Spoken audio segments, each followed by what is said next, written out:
First things first, congratulations to Seattle.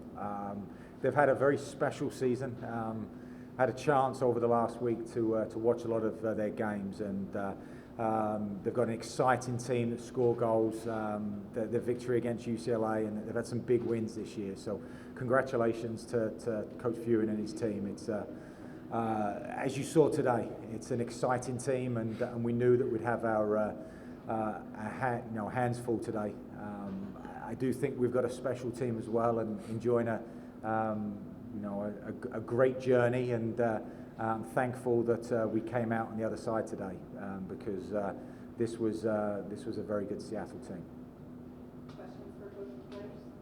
Coach, you are coming from obviously a long ways away, and I'm sure this was their farthest away game of the year. You got the early jump. Did you kind of figure that maybe you could catch them, not sleep, but just kind of jump out early and get it as a momentum?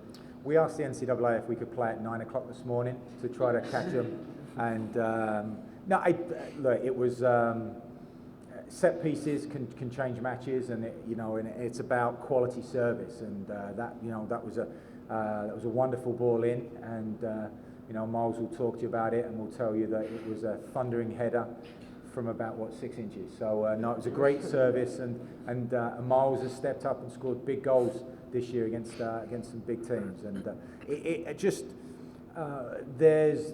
we talked last week about the emotional roller coaster of NCAA games, and so to get an early goal was important. Last week we started the game very strongly as well, but unfortunately didn't capitalize on that chance. So to get that, and then to get that second goal was we actually then kind of almost took our foot off the accelerator after the second goal, but it was a great start. It was a great ball by Liam. I was pretty wide open, so I know I had to finish it, and it's something we've been working on a lot, so I was happy to get it in. Only minute 30 to the game, so there's a lot of time left, but you score so quickly, do you sense that, again, not that the game's over, but that really kind of sets the tone right then and there? Not really. We still have to keep working after it, because a goal can happen anytime. So. Liam, could you just kind of run me through the play where you got the ball to Noah, because it looked like you kind of overran it at first, and then you kind of got your footing and found it. I didn't exactly overrun it, but I think the defender kind of knew that I was either going to shoot it or cut back, and it seemed like he cheated a little bit, so I just kind of cut it back, and I was actually looking for Ben, who was running in at the time, but Noah stole the ball from him. Well, didn't steal it from him, but he picked it up, and he had a good finish, so I think he made it look a lot better than it should have, but he did well. Right, and getting out to an early lead, so you think that kind of changes your role on the team? Does it allow you to play more back, more conservative, maybe defensive-minded than when you got the assist in the first half?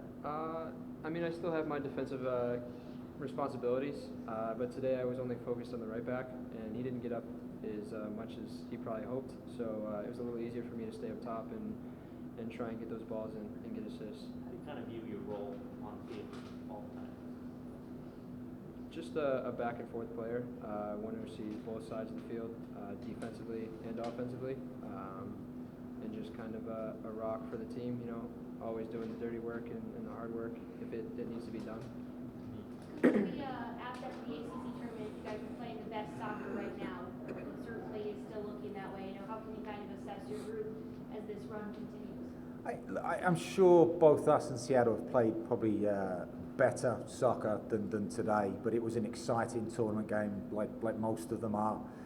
Once again, Seattle's a wonderful soccer team. Pete has them playing a real good brand, an exciting brand. They've got goals galore in the team. It was important for us to try to disrupt them, and I think we did that for parts of the game, and that's credit to our guys. Look, we've got a very hard-working, humble group that I thought were terrific today, but that doesn't.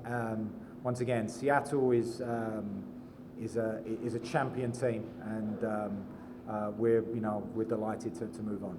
We talked last week about trying to make history as far as reaching the quarters. We've done that. I know the other games took time last we heard, but just your thoughts about reaching that level.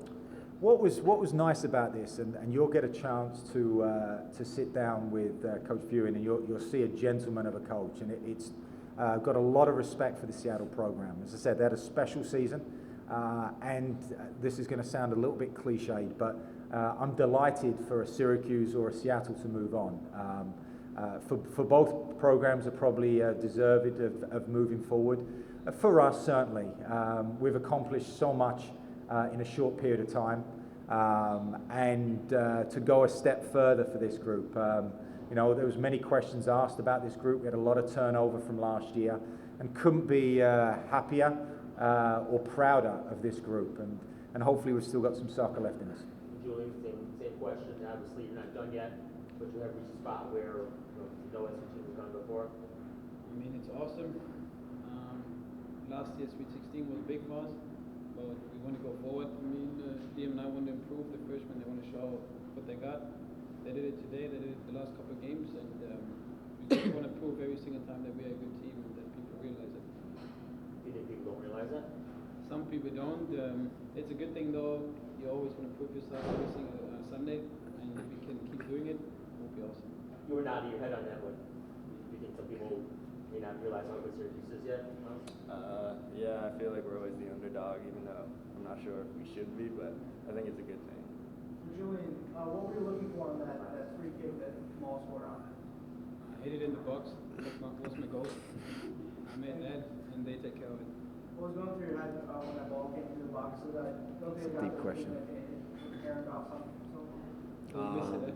Don't miss it, mate. Don't miss it. Just when it popped in front of me, my eyes kind of lit up, saying, do I really have this chance right now? And I knew I had to put it away to secure the game and take some pressure off of our boys. Were you planning on that celebration, or was it just Kind of in the moment. That's a dance Spencer always does, so I thought I'll just go and do it with him. It was a big goal, right, at an important time of the game. Once again, credit to Seattle. They had us on the ropes, and so to score that third goal as quickly as we did after Olsen scores that one, it just allows, they were building momentum, so it was a very important goal for us, and just kind of gave us that breathing room to kind of get over the line today. Do you believe your program is not regarded where it should be, and you use that as motivation? I don't know, no, I don't think it's...